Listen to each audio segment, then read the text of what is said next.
Kepungan daripada sehari 2 hari ni.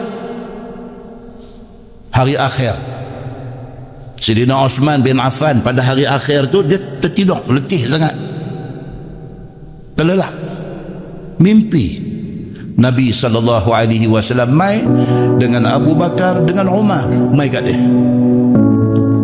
Nabi just kata dekat dia, benda ni dicatatkan dalam buku sejarah. Nabi kata dekat dia, Osman, nanti kita buka puasa sama-sama.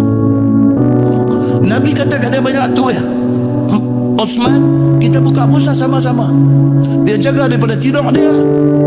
Dia kata, aku puasa hari ni, dan pada hari itu dia kena bunuh.